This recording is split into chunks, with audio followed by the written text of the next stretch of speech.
A nuk u ka ardhur ju ndonjë lajmtar apo paralajmërues? Këto fjalë janë fjalët e rojeve të xhehenemit, kur i shohin ata që janë caktuar për t'u hedhur në zjarrin e xhehenemit duke u tërhequr drejt tij. Dhe thot Allahu Madhëruar në surën Mulk, ku janë regjistruar fjalët e tyre, se ata atë ditë do t'u thonë njerëzve: Elem ya'tikum nadhir, a nuk ju ka ardhur ju ndonjë lajmtar? Dhe lajmtar do të thotë vi dikush që të paralajmëroj rrezikun që të kanoset. Dhe këtu për qëllim janë profetët e Allahut. E thonë këtë fjalë rojt e xhenemit me çudi, sepse janë e dijeni të dërgimit të profetëve të Allahut. Dhe prandaj çuditen se si kanë përfunduar këta njerëz në këtë vend, ndërkohë që lajmtarët u kanë ardhur.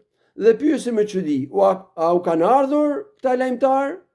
Dhe pastaj vjen përgjigjja e tyre akoma më e çuditshme dhe thonë: bela qad ja'ana nadhir, patjetër që na kanë ardhur ne profetët dhe lajmtarët, walakin kadhabna wa qulna ma nazzala Allahu min shay, por se ne përgjigjëstruam dhe u tham: nuk u ka zbritur ju Allahu ndonjë gjë.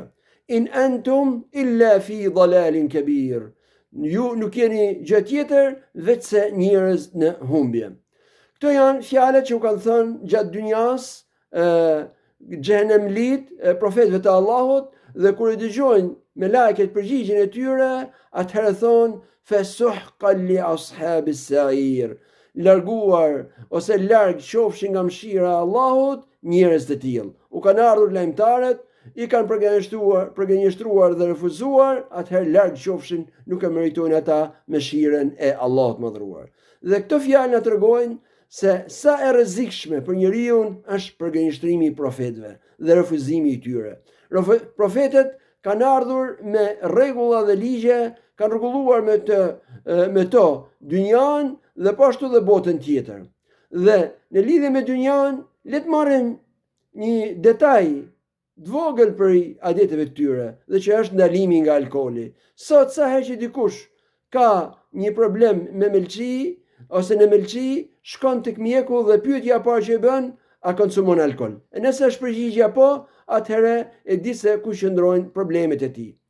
Dhe pastaj imagjino se çfarë e sa probleme kanë njerëzit në jetën e tyre, sepse feja profetëve dhe adetet e tyre kanë përfshirë çdo aspekt të jetës së njerëzve, dhe nuk kanë përgjetur njerëzit ligj apo rregull apo adet më të mirë se ato që kanë sjell profetët e Allahut. Kjo në lidhje me çështjen e dynjas, po ajo më rrezikshmja është çështja e ahiretit dhe e botës tjetër, sepse atje ka llogari, dhe nëse nuk kalohet nga ajo llogari, atëherë përgënjeshtrimi i botës tjetër i çon njerëzit në zjarrin e xhehenemit.